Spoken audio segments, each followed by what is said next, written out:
When you think of Sir Isaac Newton, what comes to mind? A genius who changed our understanding of the universe forever?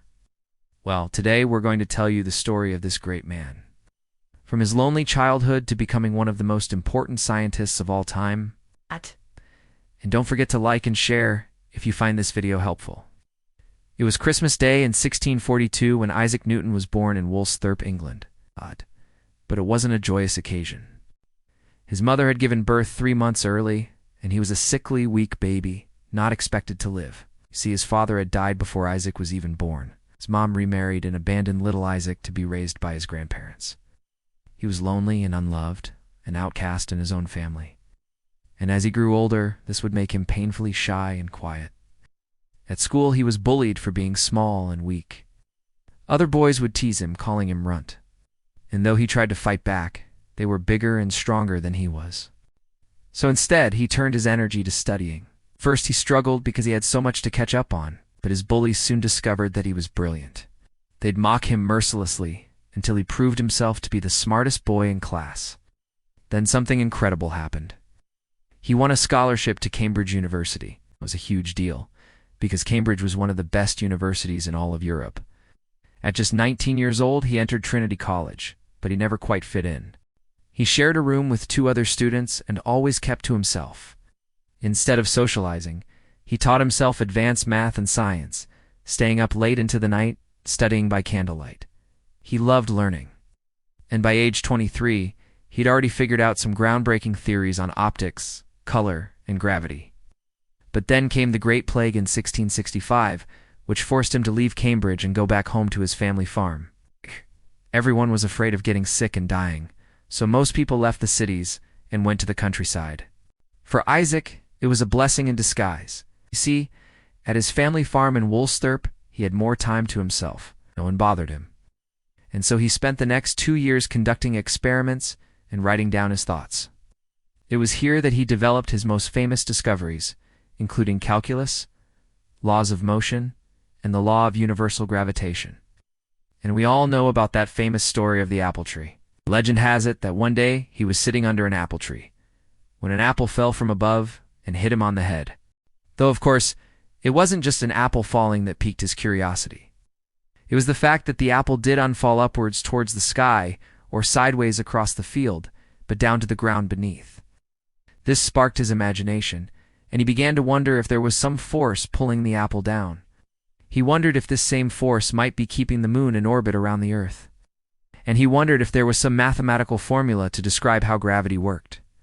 After years of research, he wrote down his findings in a book called Philosophiae Naturalis Principia Mathematica, which is considered one of the most important science books ever written. But just because he was a genius scientist didn't mean he was happy. Isaac had mood swings and bouts of anxiety. He could go from calm and relaxed to angry and agitated in a matter of minutes. He worried constantly that people were out to get him and that his ideas were being stolen. So he locked himself away in his room for weeks at a time, eating very little and sleeping very little. Sometimes he wouldn't sleep for days, always fearing that someone was trying to break in or kill him. Other times he would stay in bed for days without moving, thinking about nothing but his work. During these times he would work feverishly, taking notes and writing down formulas. And he made some amazing discoveries, like figuring out how white light is made up of all the colors of the rainbow. But sometimes he got so caught up in his work that he'd lose track of time. Days would go by and he'd barely notice. It was almost like he had another personality inside him that took over whenever he started working on something new.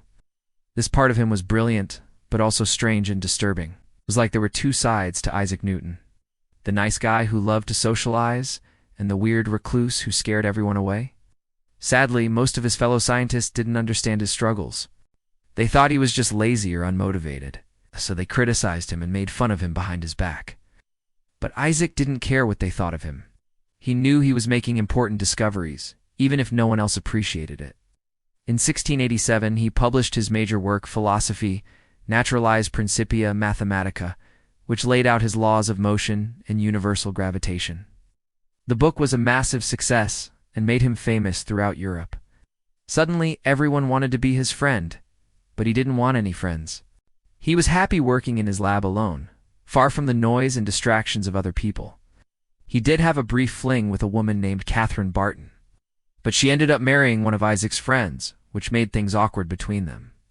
So Isaac threw himself into his work even more, developing calculus independently from Gottfried Wilhelm Leibniz. And fortunately, the two never met.